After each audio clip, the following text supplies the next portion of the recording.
அல்லேலூயா. ஆண்டவர் நல்லவர். தொடர்ந்து ஜெபியுங்கள்.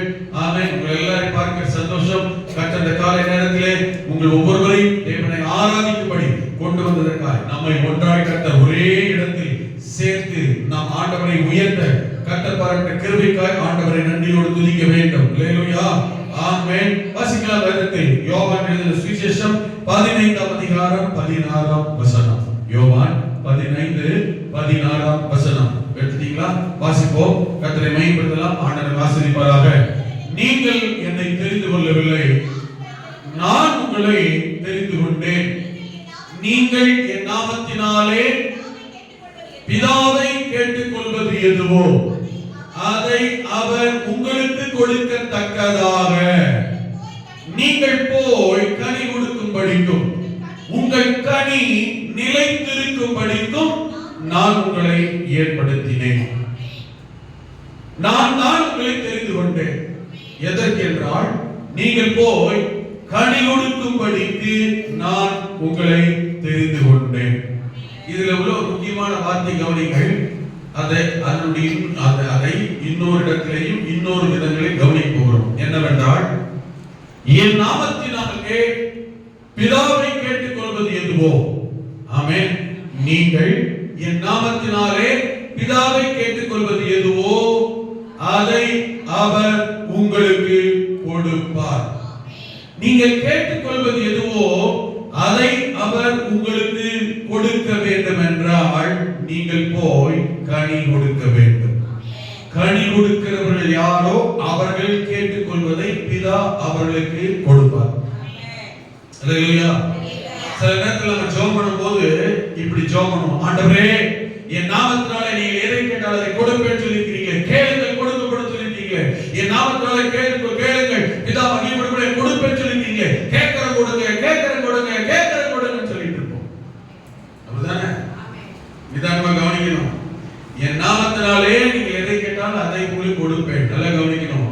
கேட்கிறவர்கள் எப்படிப்பட்டவர்களாக இருந்து கேட்டால் கொடுப்பேன் என்றும் ஆண்டவர் சொல்லியிருக்கிறார். இல்லன்னா ரோட்ல போறவங்க எல்லாமே வசனம் சொல்லி எதனால ஆண்டவர் வாங்கிட்டு போயிடலாங்க. அப்ப உள்ள உட்கார்ந்துட்டு ஆண்டவர் ஆராதிக்கிற ரட்சிக்கப்பட்ட அழைக்கப்பட்ட வேறு பிரிக்கப்பட்ட நமக்கும் இந்த வசனத்தை சொல்லி வெளியில இருந்து கேட்டுக்கிற அவர்களுக்கும் ஆமென் என்ன வித்தியாசம்? நான் சொல்றது உங்களுக்கு புரியுதா இல்லையா? என் நாமத்தினாலே நீங்க எதை கேட்பீர்களோ அதை எல்லா பெற்றோர்களும் ஆண்டவர் சொல்லியிருக்கிறாருன்னா சபைக்கே வராதவங்க ரோட்ல போற இந்த வார்த்தை சொல்லி கேட்டு விடாம அவன் வசனம் தானே சொல்றான். கொடுத்துருவாரா? கேட்கிறவன் எப்படிப்பட்டவனாக இருக்க வேண்டும் என்று சொல்லப்பட்டிருக்கிறது. அதிலே ஒன்று அங்கேயே வாசிப்பார்கள் சொல்லப்பட்டிருக்கிறது. ஆமென். நீங்கள் என் நாமத்தினாலே பிதாவை கேட்டுக்கொள்வது எதுவோ அதை அவர் உங்களுக்கு கொடுக்கத்தக்கதாக கொடுக்க வேண்டும் என்றால் அப்படின்னு அர்த்தம். நீங்க கேட்கிறது எதுவோ அதை அவர் உங்களுக்கு கொடுக்க வேண்டும் என்றால் கொடுக்கணும்னா நீங்க கனி கொடுக்கிறவர்களாக இருக்க வேண்டும். கனி கொடுக்காத எவரும் என்னத்தை தான் தரையில போட்டு டப்பு டப்பு டப்பு டப்பு அடிச்சடிச்சு கேட்க தருவன் தாங்க சொல்லி கேட்டால் கட்ட தர மாட்டான். கேட்கிற நீ எப்படி இருக்கிறாய்? அசனா அப்படிதான் இருக்கு. கனி கொடுக்கத்தக்கதாக கனி கொடுக்கும்படிக்கு கனி கொடுத்தா நீங்க கேட்டுக்கொள்வது எதுவோ அது உங்களுக்கு கொடுக்கப்படும். ஆமென். இல்லன்னா இப்படி யோசிச்சு பாருங்க. இல்லன்னா வசனம் சொல்லி சொல்லி ஏமாத்த மாட்டோம் இல்லையா? நம்ம யாரா இருந்தாலும் எப்படி இருந்தாலுமே உடனே சொல்லிட மாட்டோம். நீங்க தான் கேட்டா தர சொல்லிங்க, கேளுங்க கொடுக்க சொல்லிருக்கீங்களே. இன்னைக்கு காலையில நம்ம சர்ச்சில் பாட்ட பாட்டு எடுத்து 5 மணிக்கு கேளுங்கள் தரப்படும், தட்டுங்கள் திறக்கப்படும், தேடுங்கள் கிடைக்கும் என்றார் இயேசுவே. அந்த பாட்டுல நிறைய தப்பு இருக்கு. ஆனா அவர் சூப்பரா பாடிட்டார். இந்த பாட்டு எல்லாம் ஃபேமஸ் ஆயிடுச்சு. ஆமென். அத பாத்தீங்கன்னா அப்படி எல்லாமே சொல்லி சொல்லி கேட்ற மாட்டோம். அப்படியே கேட்டா கொடுத்துட்டா இருக்காரு. நம்மளே எடுத்துக்கங்க. 7 நாள் உபவாசம் பண்ண, 40 நாள் உபவாசம் பண்ண, கேளுங்க கொடுக்கப்படும் கேட்கறாங்க கொடுத்தாரா என்ன? ஏன் கொடுக்கவில்லை? எப்படிப்பட்டவனா சொன்ன வசனம் தப்பா? கேட்கிறவன் எப்படிப்பட்டவனா இருந்து கேட்க வேண்டும் என்று வசனம் சொல்லுகிறது. அங்கதான் விஷயம். ஆமென். அதனால இங்கே ஜெபம் பண்ணும்போது நிதானமா ஜெபம் பண்ணணும். வசனம் சொல்லும்போது கேளுங்கள், அப்பொழுது உங்களுக்கு கொடுக்கப்படும் சொல்லி இருக்கிறீர்கள். கேட்கிறேன், ஆண்டவரே எனக்கு குறிச்சி கொடுக்கவே விட மாட்டேன். ஏன் நீ கேட்கிற, நீ யாரா இருக்க, எப்படி இருக்கு நான் கேட்கிறேன். இங்கேயே பாருங்க என்ன சொல்லிருக்க தெரியுமா? ஆமென். இங்கேயே என்ன சொல்லியிருக்கிறார் பாருங்க, நீங்கள் போய் கனி கொடுக்கும்படி, கனி கொடுக்கத்தக்கதாக அவர் உங்களுக்கு கொடுக்கும்படி நீங்கள் போய் கனி கொடுங்க. அல்லேலூயா. யாரு கேட்டதை கொடுப்பாரு? கனி கொடுக்கிறவன். எதுக்கு இதை நீங்க பார்க்கிறோம்? சம்பந்தமா இந்த வசனத்தை பார்க்கிறோம். ஆமென். உடன்படிக்கை பெட்டியில ஆமென் வைக்கப்பட்டிருந்த 3 பொருட்களில் ஒன்று மன்னா வைக்கப்பட்ட ஒரு பாத்திரம், இரண்டாவது ஆரோனின் துளிர்த்த கோல் இருந்தது. ஆமென். அந்த துளிர்த்த கோலை குறித்து கவனிக்கும் போதுதான் எப்படிப்பட்ட கோலாக இருந்ததா, அது துளிர்த்து பூ பூத்து கனி கொடுக்கிற கோலாக இருந்தது. நீங்களும் நானும் உடன்படிக்கை பெட்டிக்குள் இருக்கிற அந்த கோலாக இருந்தால், இருக்க வேண்டும் என்றால், ஆமென், ஸ்தோத்திரம். மூன்றாவது இருக்க வேண்டிய தன்மை கனி கொடுக்கும் தன்மை. எப்பேற்பட்ட நிலைமையில் அந்த கோல் இருந்தால், தேவ சமூகத்திற்கு போய்விட்டால், உடன்படிக்கை பெட்டியில் சங்கமமாகிவிட்டால், அந்த கோல் எப்படிப்பட்டதா மாறுகிறது? காய்ந்த கோல், உலர்ந்த கோல், ஜீவனற்ற கோல் எப்படி மாறுகிறது? துளிர் விடுகிற கோலாய், ஆமென், பூ பூத்து கனி கொடுக்கிற கோலாய் மாறினது. ஆண்டவர் நீங்களும் நானும் யாரா இருக்க கர்த்தர் விரும்புகிறார்? தெரிந்து கொள்ளப்பட்ட கோலா மட்டும் இருக்கிறது பிரச்சனை, பிரயோஜனம் இல்ல. அந்த தெரிந்து கொள்ளப்பட்ட கோல் கனி கொடுக்கிற கோலாக இருக்க வேண்டும். அல்லேலூயா. நான் உங்களை தெரிந்து கொண்டது எதற்கு என்றால், நீங்கள் கனி கொடுக்க வேண்டும். கனி என்றால் ஆவிக்குரிய குணாதிசயங்கள், ஆவிக்குரிய குண லட்சணங்கள், ஆவிக்குரிய தன்மைகள், அன்பு, சமாதானம், சாந்தம், தயவு, நீடிய பொறுமை, விசுவாசம், நற்குணம், சாந்தம், இச்சையடக்கம் போன்ற ஆவிக்குரிய கனிகளை வெளிப்படுத்துகிறவர்களாகவும், மாம்சத்தின் கிரியைகளை, சிறுமைகளை அறைந்தவர்களாகவும், கர்த்தருக்கு கனி கொடுக்கும் ஜீவியம், ஆவிக்குரிய சுபாவம், நற்கிரியைகளை வெளிப்படுத்துகிறவர்களாகவும் நாம் காணப்படுவது தேவன் நம்மிடத்தில் எதிர்பார்க்கிற ஒன்று. அப்படி கனி கொடுக்கிறவர்களாக இருக்கிறவர்களுக்கு நான் தேவன் கொடுத்திருக்கிற இன்னொரு ஸ்லாக்கியமான வாக்குத்தத்தம், ஆமென், நீங்கள் போய் கனி கொடுக்கும்படிக்கும் அந்த கனி நிலைத்திருக்கும்படிக்கு நான் உங்களை ஏற்படுத்தினேன். நீங்கள் போய் கர்த்தருக்கு கனி கொடுக்கத்தக்கதாக. ஆமென். நீங்கள் இருந்தால் பிதாவை கேட்டுக்கொள்வது எதுவோ அதை அவர் உங்களுக்கு கொடுப்பார். கனி கொடுக்கிற அனுபவம் தேவை. கனி கொடுக்கிறவர்கள் ஆவிக்குரிய குணாதிசயங்கள், சுபாவங்கள், ஆவிக்குரிய குண லட்சணங்களை வெளிப்படுத்துகிறவர்கள் கேட்டுக்கொள்கிற காரியங்களை கர்த்தர் கட்டாயம் செய்வார். மூன்றாவது, உடன்படிக்கை பெட்டிக்குள்ளே இருந்த மூன்றாவது ஒன்று கற்பலகை. எபிரேயர் 9:4 வாசிக்கிறோம். ஆசரிப்பு கூடாரத்திலே ஒரு பெட்டி, உடன்படிக்கை பெட்டி இருந்தது. அந்த பெட்டிக்குள்ளே மன்னா வைக்கப்பட்ட பொற்பாத்திரமும் ஆரோனுடைய தொழிந்த கோலும், உடன்படிக்கை பெட்டி, கற்பலகைகளும் இருந்தன. கற்பலகைகள் இருந்தன. இந்த கற்பலகை தேவன் மோசேக்கு கொடுத்தது. ஆண்டவரே எழுதி மோசேயிடத்தில் கொடுத்தார். மோசே இதை வாங்கிக் கொண்டு மலையிலிருந்து கீழே இறங்குகிற போது இஸ்ரவேல் ஜனங்கள், இஸ்ரவேல் ஜனங்கள் நம்மிடத்திலிருந்து மலைக்கு ஏறி போன இந்த மோசேக்கு என்ன ஆயிடுச்சோ, நம்மை அவர்தான் இவ்வளவு நாள் வழி நடத்தி கொண்டு வந்தார், இப்பொழுது மோசே இல்லை, செத்துட்டாருன்னு நினைக்கிறோம். ஆனால் இனிமேல் நம்ம யார் வழிநடத்த கூடும்? நம்மை வழிநடத்துவதற்கு நமக்காக ஒரு தெய்வத்தை உண்டு பண்ண வேண்டும் என்று இஸ்ரவேல் ஜனங்கள் கேட்டதினால் இந்த ஆரோன் அப்பொழுதுதான் சொன்னான், உங்கள் காதுகள், மூக்குகளில், உங்கள் சரீரத்தில் நீங்கள் அணிந்திருக்கிற பொறுப்பு தங்கத்தை எல்லாம், பொண்ணை எல்லாம், பொன் ஆபரணங்களை எல்லாம் கழட்டி கொண்டு வாருங்கள் என்று கேட்கிறான். எல்லாம் கழட்டி கொண்டு கொடுத்தார்கள். கொடுத்ததான பொன் ஆபரணங்களை இவன் உருக்கி வார்ப்பிக்கப்பட்ட ஒரு பொன் கன்று குட்டியை அங்கு உருவாக்கி நிறுத்திட்டு சொன்னான், இதுதான் உங்களை நடத்தி கொண்டு வந்ததான தெய்வங்கள் இவைகளை என்று ஒரு பொன் கன்று குட்டியை உருவாக்கினான். அப்பதான் மோசே மோசே இறங்கி வந்ததை பார்த்து ரொம்ப கோபப்பட்டு கற்பலகையை, கர்த்தர் எழுதி கொடுத்த கற்பலகையை போட்டு உடைக்கிறார். ஆமென். இப்ப ஆண்டவர் சொன்னாரு, மறுபடியும் உனக்கு இந்த கற்பலகைகளை கொடுக்க விரும்புகிறேன். நீ நான் உனக்கு கொடுத்த அந்த கற்பலகைக்கு ஒத்த கற்பலகை நீயே செய்து கொண்டு மேலே ஏறிவா, மலைக்கு ஏறிவா. 2 கற்பலகைய நீயே செஞ்சு கல்லினால் செய்யப்பட்ட பலகை. ஆமென். தெர்மாக்கோல் ஷீட்ல செய்யப்பட்டதல்ல. ஆமென். கல்லினால் செய்யப்பட்ட கற்பலகை ரொம்ப வெயிட்டானது. செய்து தூக்கி நீதான் தூக்கிட்டு வரணும். அதை தூக்கணும், அசிஸ்டன்ட்ல தூக்கிட்டு வரக்கூடாது. நீதான் தூக்கணும். தூக்கிட்டு எங்க வரணும்? பிளைன்ஸ்ல நடக்கிறது அல்ல, மலைக்கு ஏறிவா. ஆமென். மலைக்கு ஏறிவான்ட்டார். 2 கற்பலை கிளப்பிட்டு மலையில ஏற சாதாரண மனுஷன் இருக்கிறீங்களா? பழகிட்டு வயசான காலத்துல. ஆமென். ஏறு, நீதான் உடைச்ச, நீதான் அது மேல பரிகாரத்தை கொண்டு பண்ணணும். அதான் ஏறு. தூக்க முடியல, ஏறினா எப்படியோ போய் சேர்ந்தான். இப்பொழுது கற்பலைகளை 2வது இவன் செய்யறான். அதுல கர்த்தர் எழுதினான். எழுதி மறுபடியும் ஆண்டவர் கொண்டு சொன்னாரு. கீழே கொண்டு வந்துட்டான். கொண்டு வரும்போது அந்த கற்பலகையை பத்திரப்படுத்துவதற்காக ஆண்டவர் என்ன சொல்லிட்டார் என்றால், அந்த கற்பலகையை சாட்சி பெட்டிக்குள்ளே வைப்பாயாக, உடன்படிக்கை பெட்டிக்குள்ளே வைப்பாயாக. ஆமென். இப்ப அந்த கற்பலகை எங்க இருக்கு? உடன்படிக்கை பெட்டி. கற்பலகை எதை காண்பிக்கிறது? எதை குறிப்பிக்கிறது? கற்பலகை தேவனுடைய வார்த்தைகளை குறிப்பிடுகிறது. ஆமென். தேவனுடைய வார்த்தை தான் வசனம். தேவனுடைய வசனம் தான் சத்தியம். சத்தியம் தான் வேதம். வேதம் தான் கர்த்தருடைய வார்த்தை. சுத்தி சொன்னா இதுதான். இதுக்கெல்லாம் வசனம் இருப்பிடம் இருக்குது. ஏற்கனவே உங்களுக்கு சொல்லி இருக்கிறேன். ஆண்டவர் சொன்னார், இந்த தேவனுடைய வார்த்தையாகிய கற்பலகையை மிகவும் கவனமாய், ஆமென், பெட்டிக்குள்ளே வைப்பதல்ல, பெட்டியாகிய உனக்குள்ளே தேவனுடைய வார்த்தையாகிய வசனம் இருக்க வேண்டும்.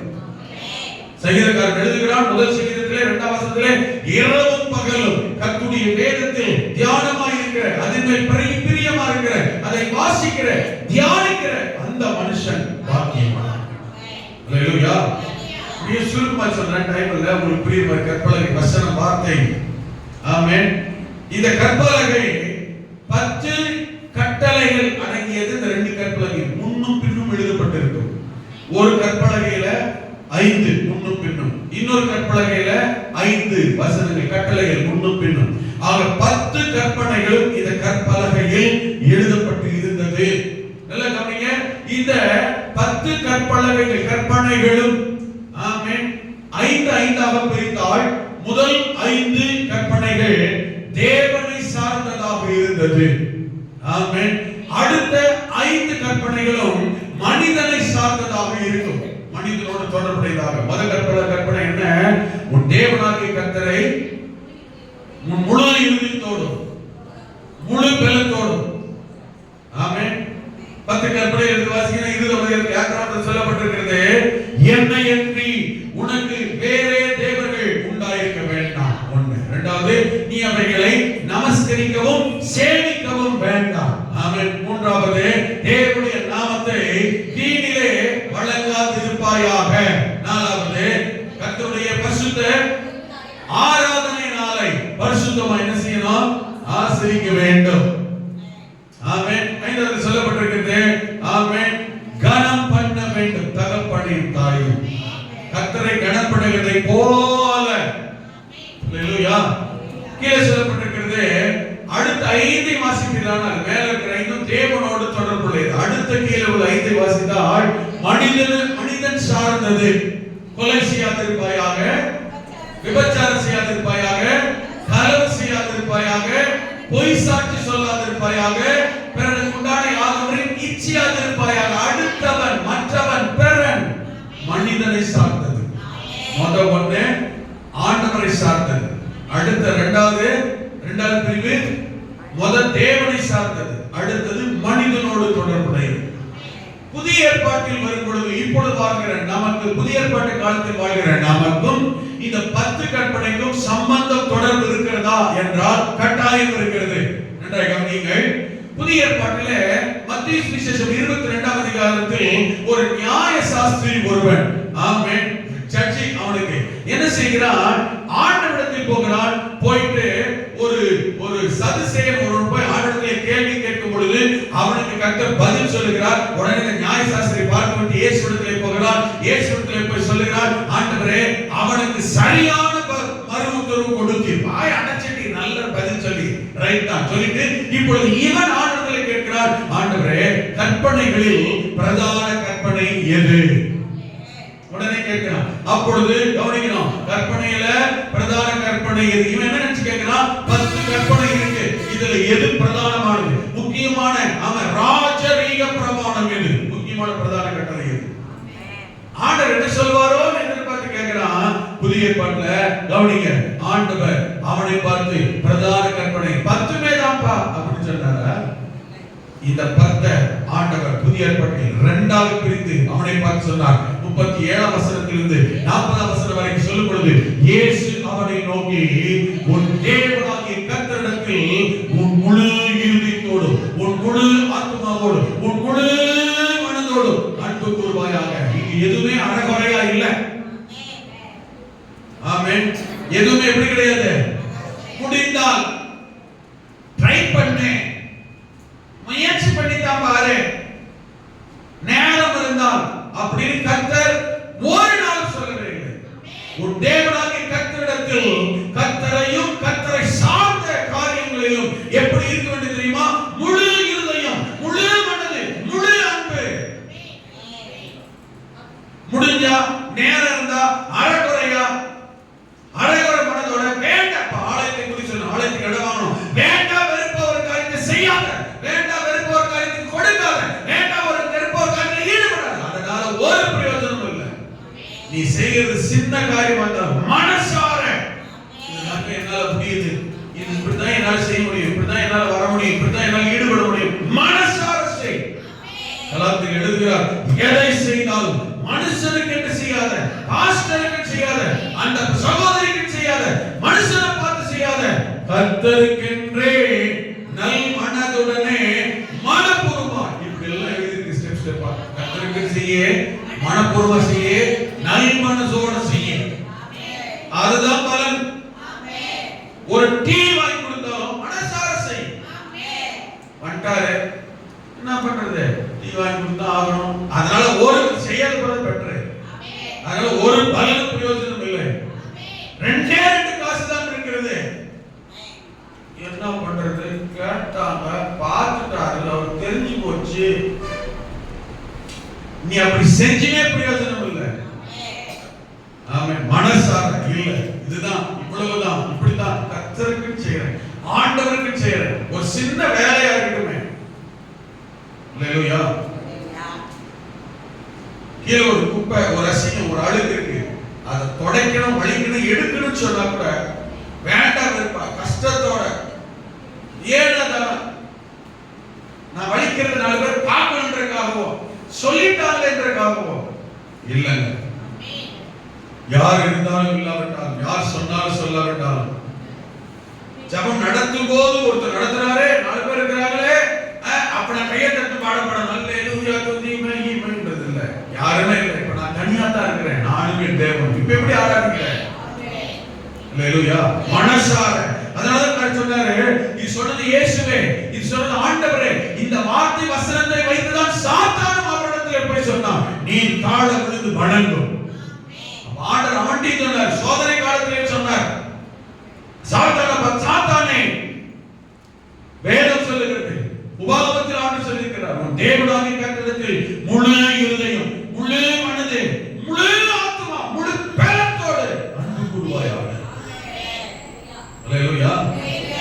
சொல்லி சொல்றாரு இவன்ட்ட, ஆமென், மனதோடு அன்பு கூர்வாயாக. அடுத்த வசனம் தனியாக சொல்றாரு பாருங்க, ஏமா மாத்து சொல்றாரு, அடுத்த வசனம் தனியாக சொல்லுகிறார் பாருங்க. இதுதான் கற்பனைகளிலே பிரதான கற்பனை, இது முதலாம் கற்பனை. 10 கற்பனையில என்னது? பிரதான கற்பனை, இது ஃபர்ஸ்ட். இதற்கு ஒத்த, இதற்கு ஈக்குவலான இரண்டாவது ஒன்று, இது ஈக்குவலான இரண்டாவது ஒன்று இருக்கிறது. என்ன தெரியுமா? ஆமென். உன்னிடத்தில் நீ அன்பு கூறுவது போல பிறரிடத்தில் அன்பு கூறுவாயாக என்பதுதான் கற்பனைகளிலே இரண்டாவது பிரதான கற்பனை. என்னவா? உன்னிடத்தில் அன்பு கூறுவது போல பிறனிடத்திலேயும். என்னிடத்தில் அன்பு கூறுவது போல என் வீட்டில் இருக்கிறவங்க அன்பு கூறுவது ஈஸி. என் மனைவியோ, என் பிள்ளைகளையோ, கணவனையோ, என் ரத்த சம்பந்தமான உறவுகளையோ, அதை தாண்டி மற்றவங்களுக்கு எப்படி இருக்கிறோம் என்கிறது ஆண்டவருக்கு. அல்லேலூயா. சொல்றது புரியுது? உன்னிடத்தில் அன்பு கூறுவது போல பிறனிடத்திலும் அன்பு கூறுவதே. கவனிங்க, முதலாம் கற்பனைக்கு எவ்வளவு மதிப்பு கொடுக்கிறாயோ, ஆமென், இடம் கொடுக்கிறாயோ. முதலாம் கற்பனை என்ன? தேவனாகிய கர்த்தரை முழு இதயத்தோடு நேசிப்பது, அன்பு கூறுவது.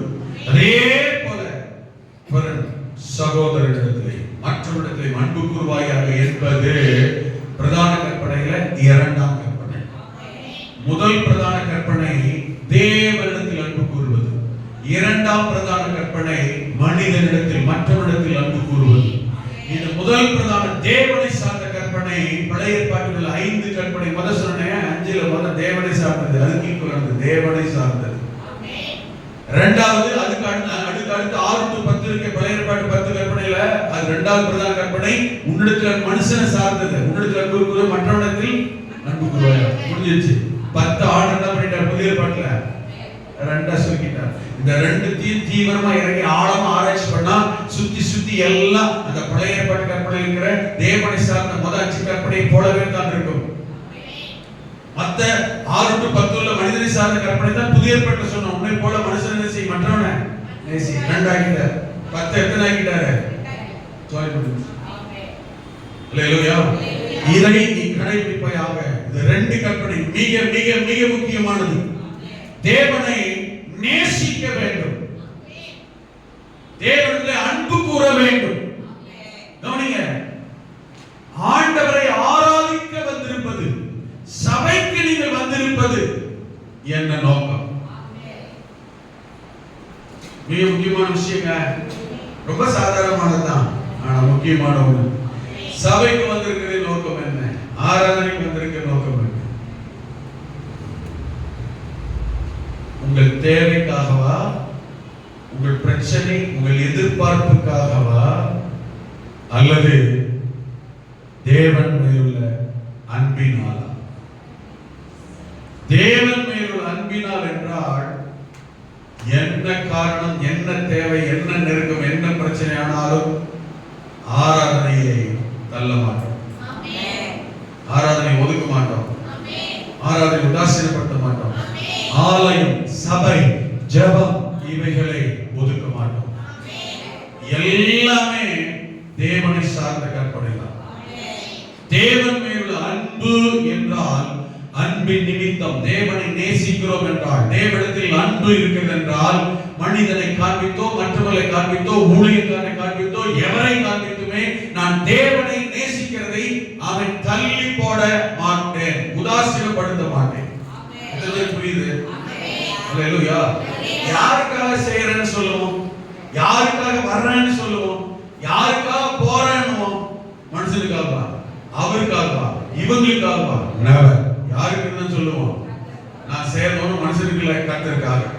நான் வர்றது மனுஷனுக்கு சார்ந்து இல்ல, கர்த்தரை சார்ந்து. நான் சொல்றதும் செய்யறதும் செயல்படுறது யாருக்காக இல்ல, அவருக்காக இல்ல, கர்த்தருக்காக.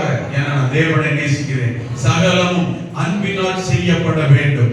எதுவானாலும் மனுஷனுக்காய், மனுஷன் நிமித்தமாக அல்ல, கர்த்தர் நிமித்தம், கர்த்தருக்காக கொடுப்பதும், செயல்படுவதும், ஜெபிப்பதும், ஆராதிப்பதும், ஆலயம் எதுவென்றாலும் நான் தேவனை நேசிக்கிறதினால் என்கிறது அடையாளம். வேதத்தில் இருக்கிற யாரை ஆனாலும் பாருங்க, ஆண்டவரை நேசிக்க யாரா இருந்தாலும் பாருங்க, கர்த்தருக்கு தியாகம் பண்ணியிருப்பார்கள், கர்த்தருக்கு விட்டு வந்தார்கள், கர்த்தருக்கு கொடுத்தார்கள், கர்த்தருக்கு அர்ப்பணித்தார்கள், கர்த்தருக்கு தியாகம் பண்ணினார்கள், கர்த்தருக்கு ஜீவனையே கொடுத்தார்கள். காரணம் தெரியுமா? தேவன் மேலுள்ள அன்பு, கர்த்தர் மேலுள்ள அன்பு, ஆண்டவர் மேலுள்ள பாசம், கர்த்தர் ஆண்டவர் இயேசுவின் மேலுள்ள பிரியம், எதையும் செய்தார்கள். கர்த்தர் ஆண்டவர் இயேசு என்று வந்து விட்டார், எதையும் செய்தார்கள். 1 யோவான் 2ஆம் அதிகாரம் 4 முதல் 6 வசனங்களில் வாசிக்கிற பொழுது, 1 யோவான் 2ஆம் அதிகாரம் 4 முதல் 6 வசனங்களில் வாசித்தார். தேவனுக்கு மிகவும் தெளிவாக யோவான் கூட சொல்லிவிட்டார், அவரை அறிந்திருக்கிறேன் என்று சொல்லியும் அவருடைய கற்பனைகளை கைக்கொள்ளாதவன், கற்பனை, வசனம், வேதம், சத்தியத்தை கைக்கொள்ளாதவன் பொய்யனா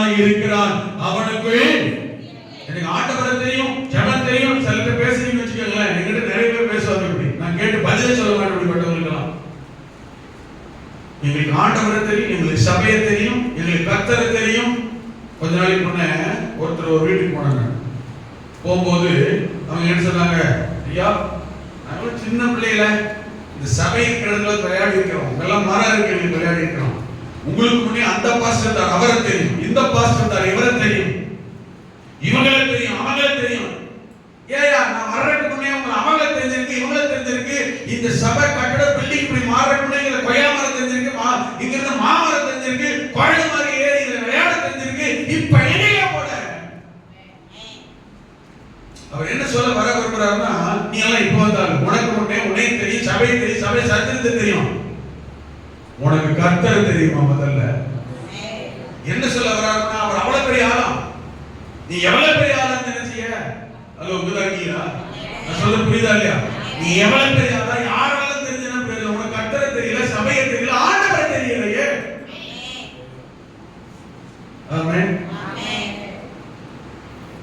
கர்த்தரை நேசிக்க நீ கொய்யா மரத்தை நேச, மாமரத்தை நேச, எனக்கு முன்ன மனிதர்கள் எல்லாம் தெரிஞ்சு வச்சிருக்கிற, ஆனா கர்த்தரை நேசிக்க இருதயம் இல்லை, தேவனை ஆராதிக்க இருதயம் இல்லை, கர்த்தருக்கு அன்பு கூறும் இருதயம் இல்லை. அல்லேலூயா. ஆமென். சிலர்லாம் மனுஷனை பிரியப்படுத்துறவங்க தாங்கள் பெரிய ஆளு, எல்லாம் சகலம் அறிந்தவங்கன்னு சொல்லுவார்கள். இதுல யோவான் எழுதி வச்சிருப்பார், நீங்க அந்த வசனத்தை வாசிச்சு பாருங்க, எல்லாம் தெரியும் எழுதி வச்சிருப்பாங்க. ஆனா கர்த்தரை தெரியாது, கர்த்தரை நேசிக்க தெரியாது, ஆராதிக்க தெரியாது, சபையை தெரியாது, ஜெபத்தை தெரியாது, வேதம் தெரியாது, வசனம் தெரியாது, வாய் மட்டும் சிலருக்கு. அப்படின்னு பிரயோஜனம் இல்லைங்க. எவரை தெரிஞ்சு வச்சு பிரயோஜனம் இல்லைங்க. அந்த அளவுக்கு ஜெபம் தெரிகிறதா, அந்த அளவுக்கு வேதம் தெரிகிறதா, அந்த அளவுக்கு கர்த்தரை தெரிகிறதா, அந்த அளவுக்கு கர்த்தரை ஆராதி சத்தியம் தெரிகிறதா? சத்தியம் தெரிந்திருந்தால், கர்த்தரை நேசித்திருந்தால், ஆமென், குழந்தை பிள்ளை குரங்கு மாதிரி மரத்திலே நிழல் உனக்கு இந்த சபையை விட்டு போயிருக்க மாட்டாய், கர்த்தரை ஆராதிக்க போயிருக்க மாட்டாய். கல்லை கொண்டு போய் ஆராதித்துக் கொண்டிருக்கிறார், மனிதனை பிரியப்படுத்திக் கொண்டிருக்கிறார்கள். சொல்ல புரியுதா? தேவனாகிய கர்த்தரிடத்தில் முழு இருதயத்தோடு, அவன் பொய்யன், நான் கர்த்தரை அறிந்திருக்கிறேன் என்று சொல்லியும் அவர் கற்பனைகளை கைக்கொள்ளாதவன் நீங்களா இருந்தாலும் நானாக இருந்தாலும், கர்த்தர் தெரியும், வேதம் தெரியும், சபை தெரியும், ஆண்டவர் தெரியும், அவரை தெரியும், இவரை தெரியும். உனக்கு வேதம் தெரியுமா? சத்தியம் தெரியுமா? ஆண்டவரை தெரியுமா? ஆராதிக்க தெரியுமா? நீ ஆராதித்து சபைக்கு ஆராதித்துக் கொண்டிருக்கிறாயா? நீ தேவனுடைய பிள்ளை, நீதிமான், சத்தியவான். இல்லாவிட்டால் நீ எவ்வளவு பெரிய ஆளா இருந்தாலும் நீ பொய்யன். வீட்டுல விதவிதமா பைபிள் வச்சிருக்கலாம், ஆமென், அவரே பைபிள் புக் ஸ்டாலே வச்சிருக்கலாம். ஆனா வேதம் இல்லை, சத்தியம் இல்லை, கைக்கொள்ளுதலை, கீழ்ப்படிதலை, அதை அறிகிறதில்லை, அதற்கு தக்க வாழ்க்கை இல்லை என்றால் பொய்யன். பைபிள் தூக்கிட்டே போய் பேசிக்கிட்டு இருக்கிறோம், அவன் பொய்யனாக இருக்கிறான். ஆமென். அவரை அறிந்திருக்கிறேன் என்று சொல்லியும் அவருடைய கற்பனைகளை கைக்கொள்ளாத பொய்யனாக இருக்கிறான். அவனுக்குள் சத்தியம் இல்லை. அவருடைய வசனத்தை கைக்கொள்ளுகிறவரிடத்தில் தான் தேவனுடைய அன்பு மெய்யாக இருக்கிறது. ஆமென். உண்மையிலே கர்த்தருடைய அன்பு, ஆண்டவர் நேசிக்கிறேன் அப்படின்னு சொல்லுங்க.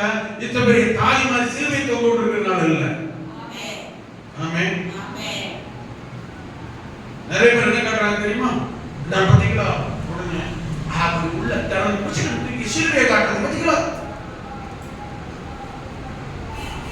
தேவனை நேசிக்கிற சிலுவையா?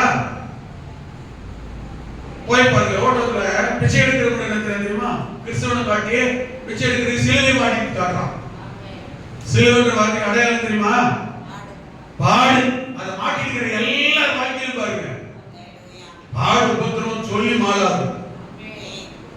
ஆமென். வேற மாட்டிக்கிட்டீங்களா? மாட்டிக்கிட்டீங்கன்னு அர்த்தம். ஆமென். மாட்டிக்கிட்டீங்களா? அப்புறம் என்ன அர்த்தம்? மாட்டிக்கிட்டீங்கன்னு அர்த்தம். எதுல? வேற சிலுவைனால துன்பம் அர்த்தங்க. சிலுவைன்ற வார்த்தைக்கு என்ன நிறைய பேர் நினைச்சுக்கிறாங்க, சிலுவை மாட்டிட்ட பேய் வராது, சிலுவை மாட்டிட்ட காத்து வராது, சிலுவை மாட்டிட்ட கருப்பு வராது. ஆமென். அதெல்லாம் இல்ல, அது எல்லாத்துக்கும் தெரியும். அதுவும் மாட்டினே வரும். நீ மட்டும் மாட்டிக்க, நானும் மாட்டிக்கணும் காரணம். ஆமென். இயேசு கிறிஸ்து சிலுவையில் இல்லைங்க, உள்ளத்துல இருக்கிறார், இருதயத்தில் இருக்கிறார். அல்லேலூயா. வசனத்தை கைக்கொள்ளுகிறவனிடத்தில் தான் தேவனுடைய அன்பு பூரணப்பட்டிருக்கும். அல்லேலூயா. நாம் அவருக்குள் இருக்கிறோம் என்பதை சத்தியத்தை கைக்கொள்ளுகிறதினால், அல்லேலூயா,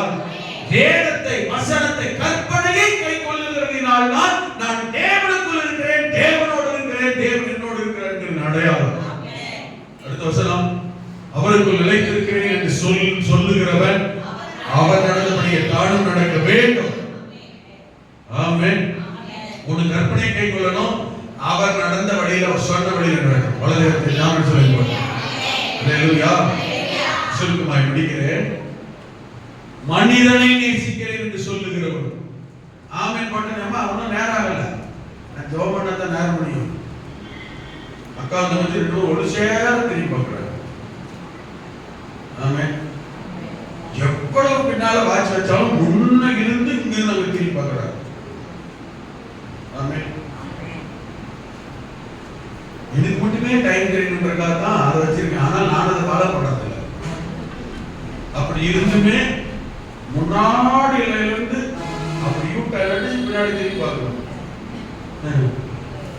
போர் அடிக்குன்னு அர்த்தம். அப்ப என்ன தெரிஞ்சுக்க, டைம் பார்க்க ஆரம்பிச்சா போர் அடிக்குது நம்ம சொன்ன வசனம் யாரில்ல முடிக்க சொல்றாங்கன்னு அர்த்தம். சரி முடிச்சிடுறேன். சொல்ல வேண்டிய சொல்லிட்டோம். தேவனிடத்தில் அன்பு கூறுவது. அல்லேலூயா. அதே போல ஒத்த இரண்டாவது பிரதான கற்பனை என்ன? மனிதனிடத்தில் அன்பு கூறுவது. இந்த வேற டாபிக், இது ஆழமா கொண்டு போட சத்தியம். இந்த கற்பனை சொல்றதுக்கா ரெண்டுத்தையும் சொல்லிட்டு இருக்கேன். புரியுதுங்களா? இந்த தேவனுக்கு அன்பு கூறுவது ரொம்ப ஆழமான சத்தியம். அன்பு கூறுகிறவன் எப்படி அன்பு கூறணும், அன்பு கூறுகிறவன் எப்படி இருப்பான் என்கிறதெல்லாம் இருக்கு. அல்லேலூயா. சரி, மனிதனிடத்தில் அன்பு கூறுகிறவன். அதே 1 14 முதல் 17 வசனம் வரைக்கும் வாசித்தால் அங்கே சொல்லப்பட்டிருக்கிறது. நல்ல கவனிங்க. 14 முதல் 18 வசனங்கள். நாம் சகோதரனிடத்தில் அன்பு கூறுகிறபடியால் மரணத்தை விட்டு நித்திய ஜீவனுக்கு உட்பட்டு இருக்கிறோம் என்று அறிந்திருக்கிறோம். நல்ல கவனிங்க. சகோதர சிநேகம். நல்ல கவனிங்க. நீங்க வசனத்தை இப்படி நேரடியாக வாசிக்கிறால் உள்ள அர்த்தம் என்னன்னு விளங்காமலே போயிடுறோம். தெளிவா விளங்கிக்கங்க.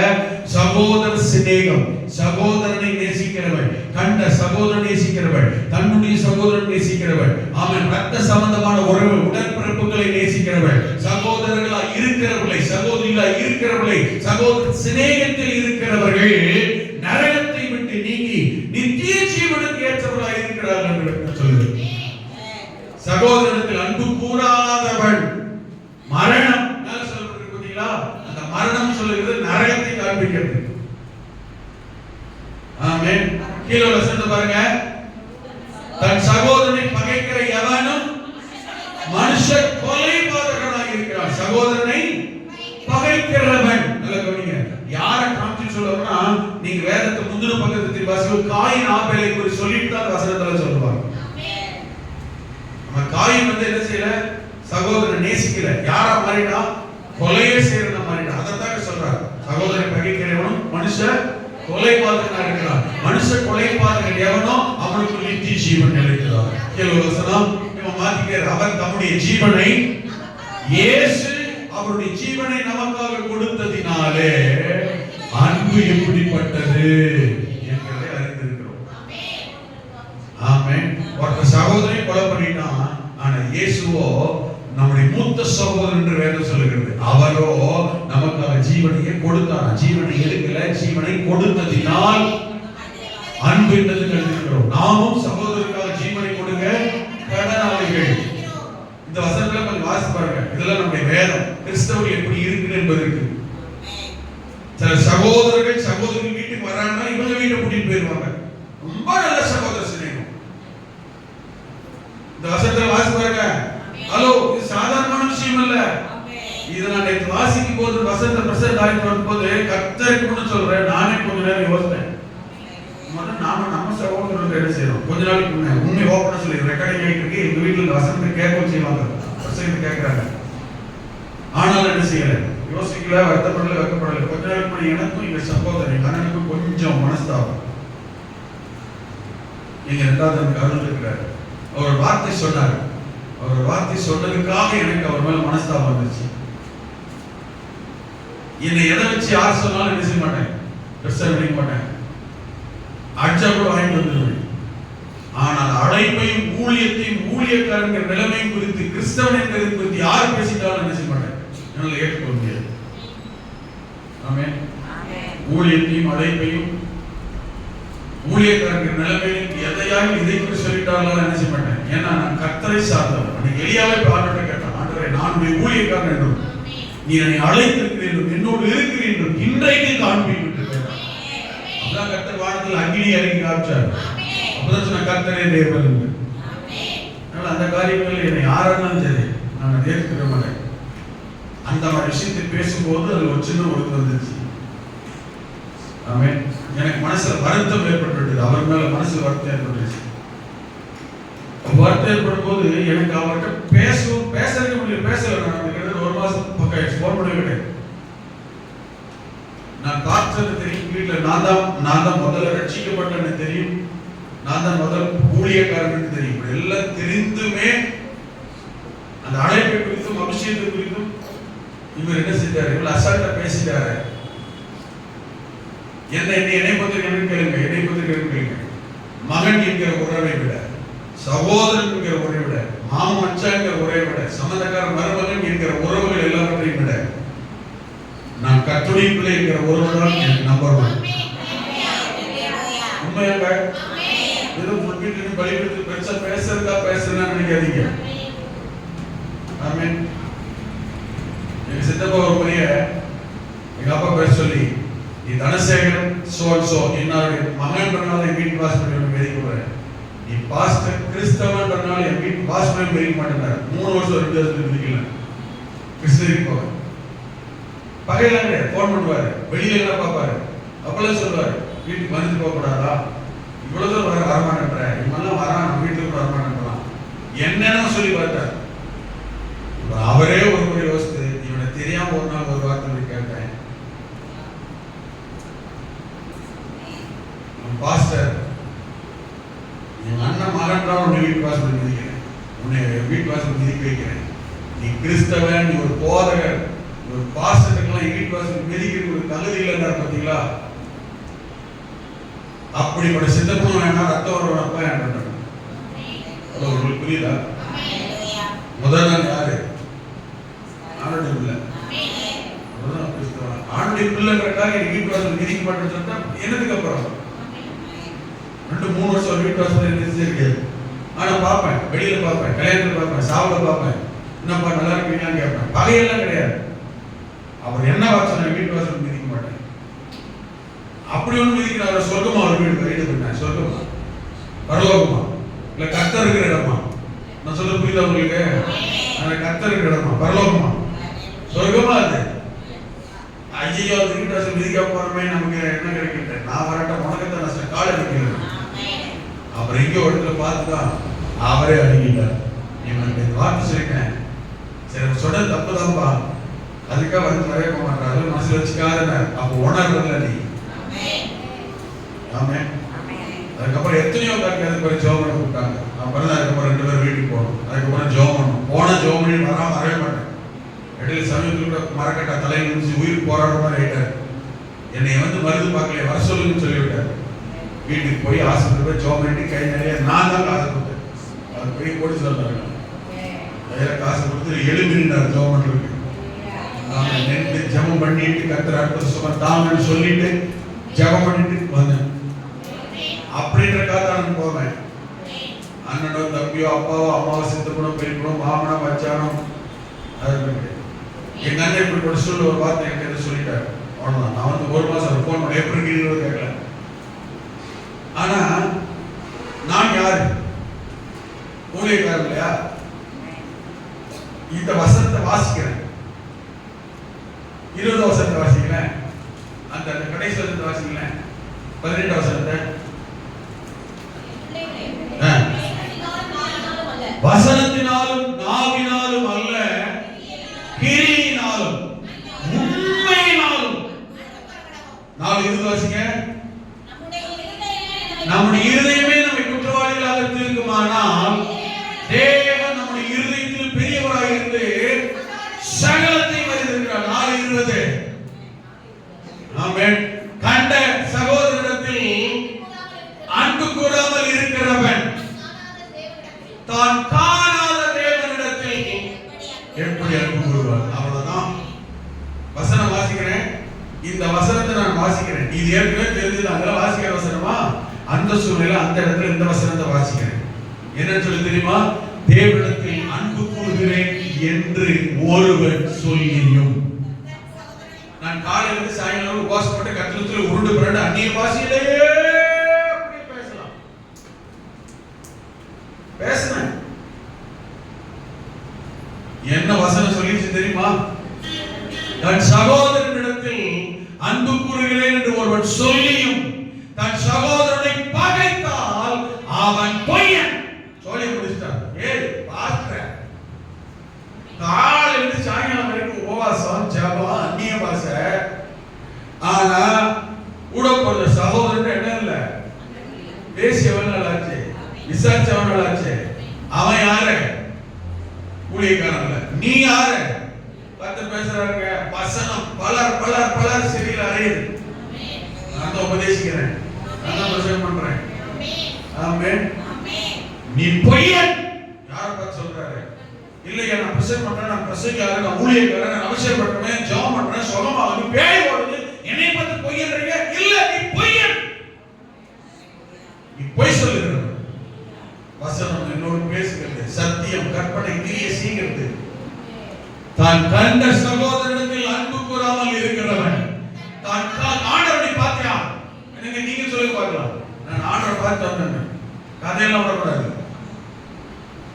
காணாத தேவனிடத்தில் எப்படி பார்த்த சகோதரனே நீ நேசிப்பாங்க, பார்க்காத ஆண்டவரை போய் பார்த்து ஆண்டவரை பார்க்க போறோம், முகமுகமாய் தரிசிக்க போறோம், முயற்சி பண்ணிட்டு இருக்கோம்.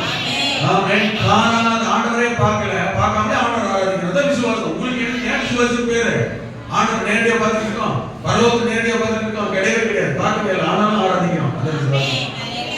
அப்போ ஆண்டவர் இருக்கிற உணர்வு பரிசுத்தர் வர்றார் சொல்றாரு, உணர்வு இல்லையா?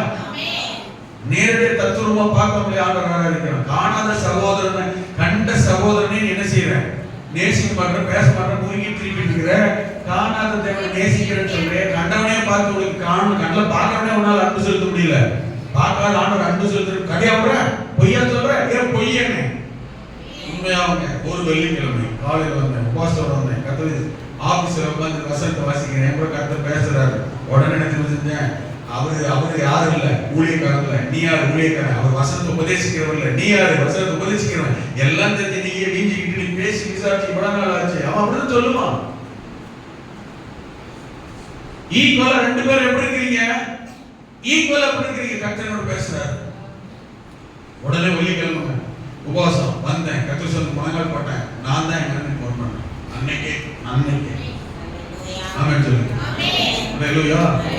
அதுக்கப்புறம் நான் யோசித்தேன், எங்க அண்ணன் அடிச்சாலும் சரி, வாய் தும்பினாலும் சரி, பேசாம போனாலும் சரி, நம்ம கூப்பிட்டு செய்வோம். சோத்திரம் நல்லா இருக்கியா? ஹல்லேலூயா. ஆமென். ஹல்லேலூயா. கண்ட சகோதரத்தில் அன்பு கூறாதவன் காணாத தேவனிடத்தில் எப்படி அன்பு கூறுவார்? கண்ட சகோதரத்தில் அன்பு கூறாமலே நான் தேவனை நேசிக்கிறேன் நீ சொல்லுவாய், ஆனால் சபைக்கு வந்து ஆராதித்து பிரசங்கத்தை கேட்டு பிரசங்கம் கூட பண்ணுவாய், ஆனால் நீ பொய்யன். பொய் சொல்லி கொண்டிருக்கிறார். என்னோட ஆண்டு பேசினார், உன்னை அர்ப்பணித்தேன், ஒப்பு கொடுத்தேன். சில நேரங்களில் எங்க தம்பிமாரோட எனக்கு மனசுல என்ன செஞ்சிடும், மச்சாமார் இல்லையா, மதிக்கல, கூப்பிடல, கொஞ்சம் வீதிக்கு அப்படி வந்துடும், வீட்டுல மூத்தவங்க. அப்புறம் யோசிக்க சொல்லும், நீ பெரியவன், அவங்க எல்லாம் உன்னை பார்த்து வந்தாங்க, இவங்க சின்ன தம்பிக்கு ட்ரௌசர் போட்டு ஸ்கூல் கொண்டு எடுப்பாங்க. ஆமென். அவன் சொல்றா, அவருடைய பெரியவரா? ஆமா. என்ன பண்றது? எனக்கு கல்யாணம் ஒரு 6வது 6th படிக்கிறான். நீ கல்யாணம் ஆயிடுச்சு, பெரிய ஆள் ஆயிட்டான். இப்போ அவன் சொல்றான், அவன் பெரியவரா? என்ன செய்திருக்கு?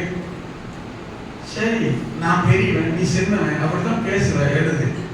அதனால பார்த்து நல்லா இருக்கியா? நல்லா இருக்க. நீ நல்லா இருக்கியா? நான் நல்லா இருக்கேன். வகையில ஒண்ணும் இல்லையா? ஒண்ணும் இல்லை, அவ்வளவுதான். இப்படி ஹலோ, நாம யாரு? என்னைய கத்தர் பார்க்கும்போது என்னை தான் கேட்பாரு, தவிர அவனை கேட்க மாட்டார். அவன் யாருக்கு தெரியுமான்னு சொல்ல மாட்டார். என்ன தெரியுமா கேட்பாரு? நீ யாரு? உன் லெவல் என்ன? உன் அந்தஸ்து என்ன? உன் ஸ்டாண்டர்ட் என்ன? உன்னை யார வச்சிருக்கிற? நீ எங்க இருக்கிற? எப்படி நடந்துக்கிற?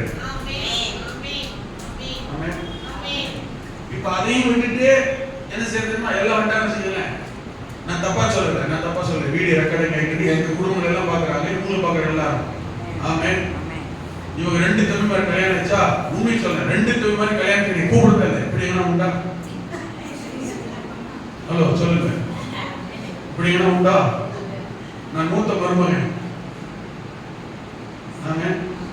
எனக்கு பத்திரிக்கை வைக்கல, வாங்கணும் கூப்பிடல. கல்யாணத்துக்கு காலையில மாமனார் போன் பண்றாரு, ஏமா எங்க வந்திருக்கீங்க, அதாவது எவ்வளவு தூரம் வந்திருக்கீங்க. நாங்க 8ஆவது வரைக்கும் போயிட்டு இருக்கோம்.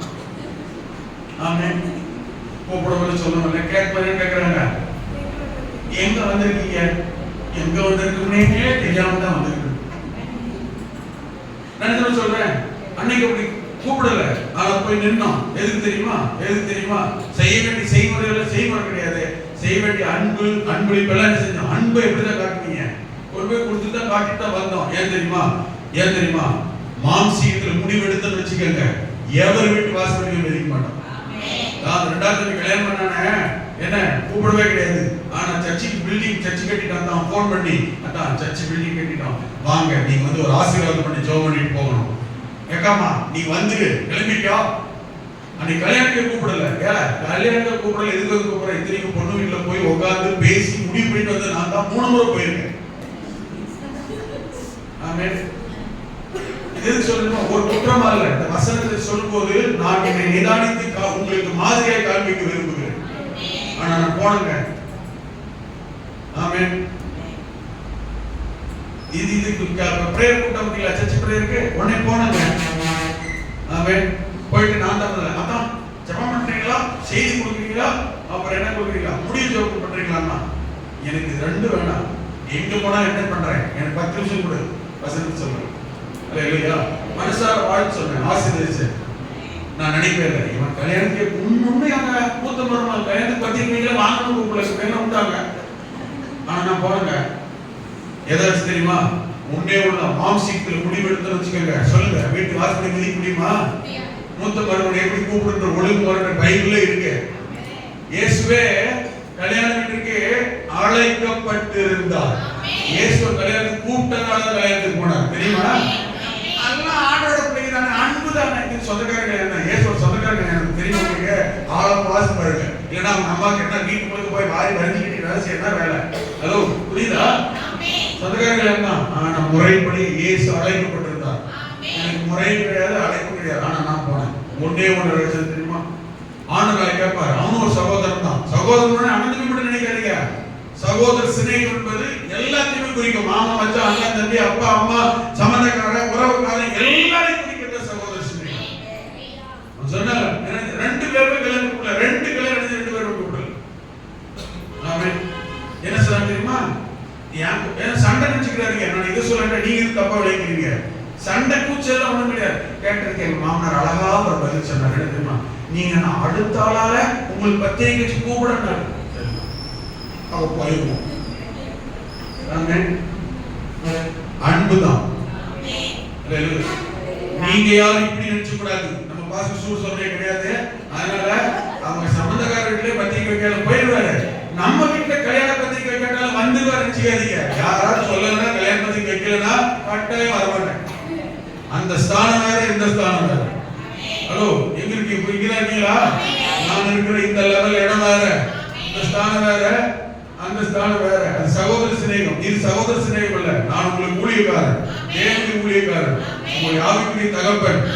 ஆவிக்குரிய தகப்பனுக்கு கொடுக்கக்கூடிய கனத்தை, மதிப்பை, மரியாதை கொடுத்தாலும் உங்க வீட்டுல வந்து உங்களை ஆசீர்வாதம் பண்ணுவாரு.